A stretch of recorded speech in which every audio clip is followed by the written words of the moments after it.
Students, आज के lecture में हम जो आप एक चीज देख रहे हो, कुछ क्वेश्चन लिखे हुए हैं, इनके बारे में डिस्कशन करेंगे। जैसा कि आपने पहला चैप्टर पूरा पढ़ लिया है। जब आप पहला चैप्टर पूरा पढ़ चुके हो तो पहले चैप्टर में हमने आपको केमिस्ट्री की एक चीज बताई कि बैलेंस इक्वेशन कैसे करते हो और किस किस टाइप के इक्वेशन आपके बैलेंस किस किस टाइप के इक्वेशन आपके होते हैं। तो उन सब के बाद अगर हम बात करें तो आपके कुछ क्वेश्चंस बनते हैं, क्योंकि अगर आपका सीधा डायरेक्ट पूछ लेता है एग्जामिनर तो ठीक है। अगर डायरेक्ट नहीं पूछता है तो इनडायरेक्ट वे में वो इन क्वेश्चंस के थ्रू आपसे क्वेश्चन पुट अप करता है। तो इन क्वेश्चन के थ्रू जब क्वेश्चन पुट अप करने की बात आती है तो ये हमने कुछ क्वेश्चन लिख रखे हैं, पहले इनकी फिर डिस्कस करते हैं, फिर और भी क्वेश्चन हम लेंगे आज। पहला क्वेश्चन है, why should magnesium ribbon be clean before burning in air. Magnesium ribbon को क्लीन क्यों किया जाता है जब बर्निंग एयर में क्या है। मैं क्वेश्चन का मतलब क्या है, सबसे पहली चीज तो अब मैग्नीशियम रिबन क्या होता है, पहली चीज तो आप जानिए। तो जो मैग्नीशियम ऑक्साइड होता है, जो मैग्नीशियम ऑक्साइड होता है, मैग्नीशियम ऑक्साइड के ऊपर मैग्नीशियम रिबन की कोटिंग की गई होती है। मैग्नीशियम रिबन की कोटिंग की गई होती है जिससे कि वो एयर से रिएक्ट ना कर सके, जैसे कि एयर से रिएक्ट ना कर सके, इसलिए मैग्नीशियम ऑक्साइड के ऊपर मैग्नीशियम रिबन की कोटिंग की गई होती है। इस कोटिंग को जब हम क्या करेंगे, क्लीन कर देंगे, तभी वो एयर में क्या होगा, बर्न होगा। मतलब एयर में बर्न होने में एयर में वो क्या, एयर से रिएक्ट करके जलना शुरू करेगा। कब करेगा, जब मैग्नीशियम रिबन की जो लेयर है वो हट जाएगी। तो मैग्नीशियम रिबन की लेयर किस पे होती है, मैग्नीशियम ऑक्साइड पे। ये चीज भी कई बार पूछ लेता है कि मैग्नीशियम रिबन का यूज हम किस लिए करते हैं, तो मैग्नीशियम ऑक्साइड पे कोटिंग करके हम उसको एयर से रिएक्ट होने के बचाएंगे करते हैं। ये आपका मैग्नीशियम रिबन, इसीलिए हम उसको क्या करते हैं, क्लीन करते हैं। सेकंड क्वेश्चन है, आपका सेकंड क्वेश्चन दिया है, what is the balanced equation. What is the balanced equation. Balanced equation पहली बात क्या होता है और दूसरी बात लिखा है why should be chemical equation be balanced. पहली बात इसकी डिफिनेशन की हम बात करते हैं, हमने आपको बात की होगा तो बैलेंसिंग सिखाई हुई है हमने आपको। तो इसमें बता रहा है what is the balance equation.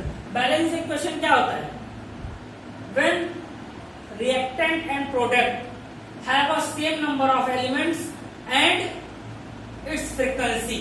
मतलब उनकी फ्रीक्वेंसी मतलब 4 है तो 4 ऑक्सीजन 4 ऑक्सीजन, 2 हाइड्रोजन 2 हाइड्रोजन, मतलब same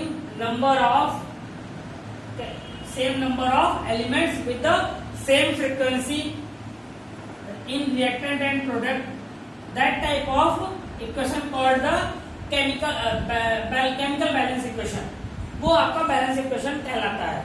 Why should the chemical equation be balanced?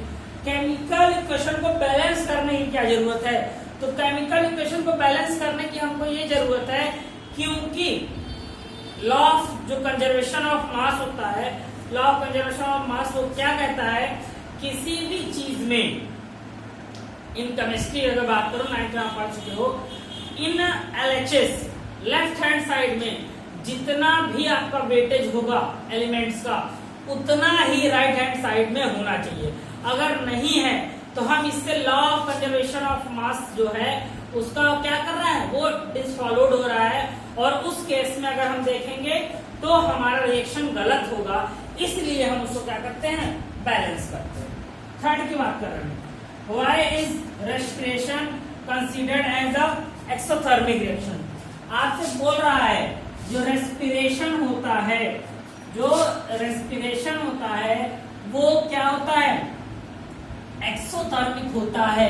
ये आप देखिए क्यों होता है, कैसे होता है। तो अच्छा ये आप जानते हो जो रेस्पिरेशन है आपका, रेस्पिरेशन क्या है, जब आप सांस लेते हो छोड़ते हो यही सब है। लेकिन अगर आप रेस्पिरेशन एक वर्ड में बात करें,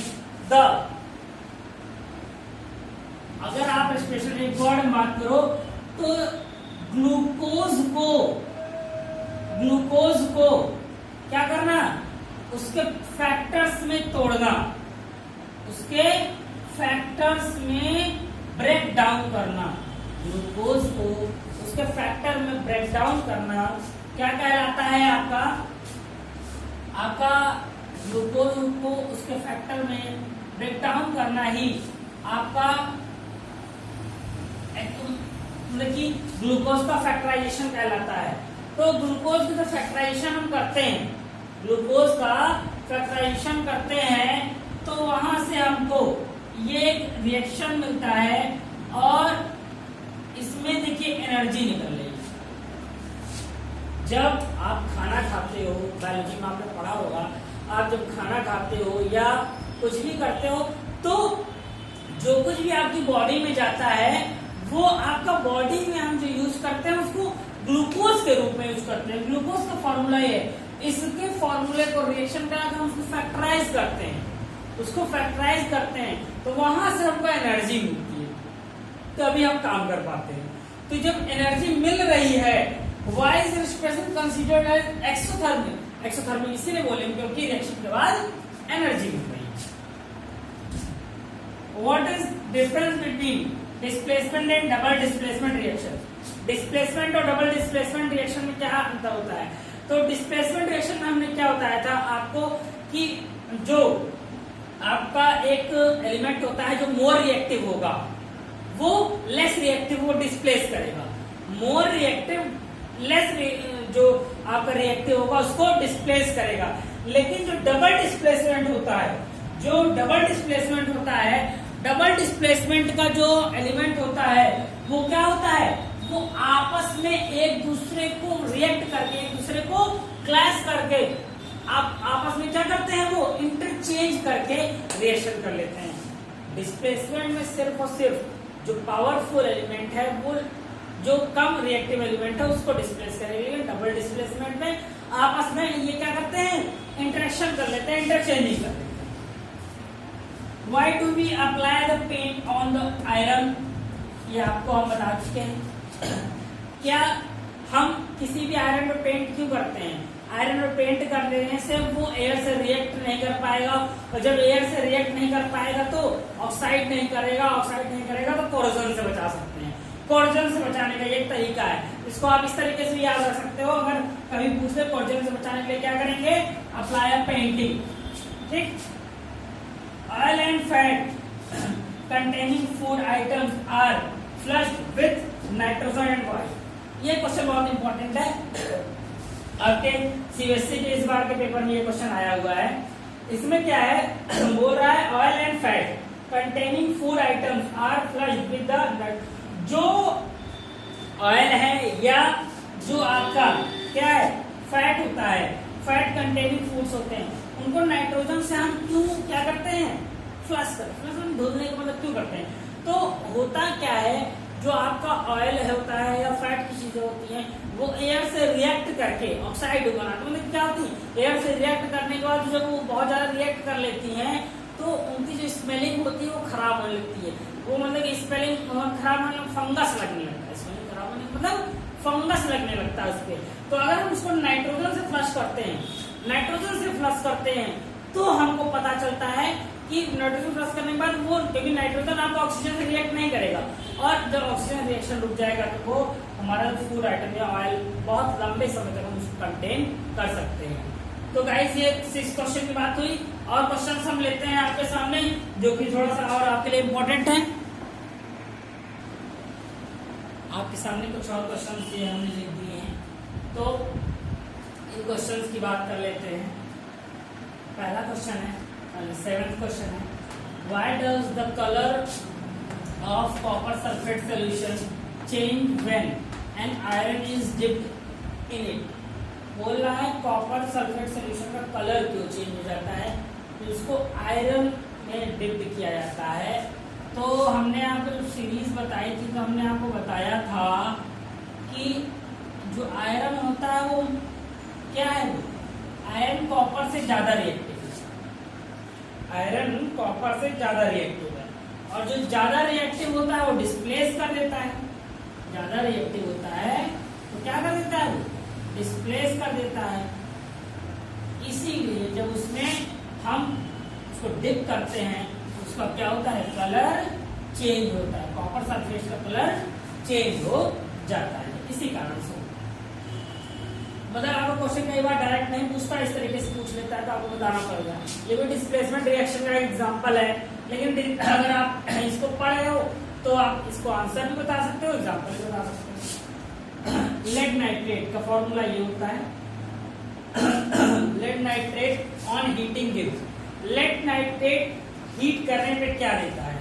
तो देखिए लेड नाइट्रेट जो होता है, लेड नाइट्रेट आपका हीट करने पे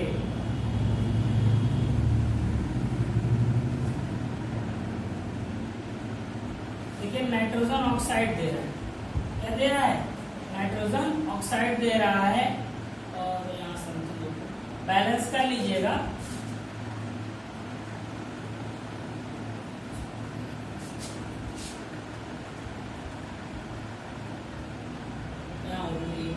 तो मतलब कि ये क्या दे रहा है, नाइट्रोजन ऑक्साइड दे रहा है, नाइट्रोजन ऑक्साइड दे रहा है। हम पूछ क्या रहा है, lead nitrate on heating, lead nitrate को हीट करते हो तो क्या आता है, तो ये तो आया आपका लेड ऑक्साइड और नाइट्रोजन दे रहा है, नाइट्रोजन ऑक्साइड। नाइट्रोजन ऑक्साइड को हम क्या बोलते हैं,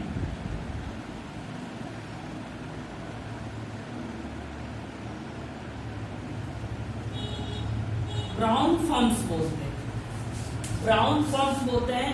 ये कई बार आपका पेपर में और ऑब्जेक्टिव टाइप में पूछ लिया है, तो याद रखिएगा लेड नाइट्रेट को हीट करके ब्राउन फॉर्म्स बनता है या नाइट्रोजन ऑक्साइड देते तभी आपको बता सकते हो।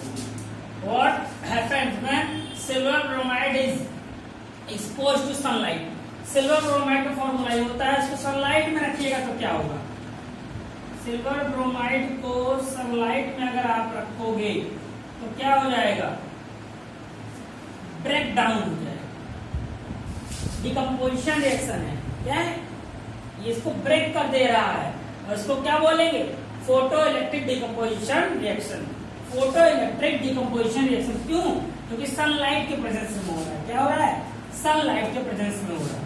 Question number 10, what is the means by select equation, select जो इक्वेशन होता है क्या होता है, ऐसा इक्वेशन जिसमें लेफ्ट और राइट एलएचएस और आरएचएस में इक्वेशन, नंबर ऑफ इक्वेशन के जो फ्रीक्वेंसी होती है वो इक्वल नहीं होती है, मतलब एक तरफ 4 कार्बन हो, एक तरफ 5 हो, या एक तरफ 3 हो, एक तरफ 4 हो जाए, दोनों तरफ इक्वल ना हो, तो ऐसे को हम जिसको अनबैलेंस कहते थे उसको हम सिलेक्ट भी बोल सकते हैं।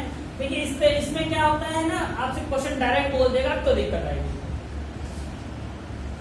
Why is hydrogen peroxide kept coloured water, hydrogen peroxide जो होता है तो उसका फॉर्मूला आपका H2O2 होता है, तो इसको हम कलर्ड वाटर में से रखते हैं क्योंकि बहुत तेजी से सन से रिएक्ट करता है, बहुत तेजी सन से रिएक्ट करता है, तो सन से रिएक्ट ना कर पाए इसलिए हम इसको कलर्ड वाटर में रखते हैं। इसका फॉर्मूला आपके सामने हमने लिख दिया है। आज ये कुछ 11 क्वेश्चंस की बात हुई, हम कुछ और क्वेश्चंस अभी लेके नेक्स्ट लेक्चर में आएंगे, क्योंकि इन क्वेश्चन को आपको जानना बहुत जरूरी है, क्योंकि आपके पेपर के लिए बहुत important. So guys, thank you for today.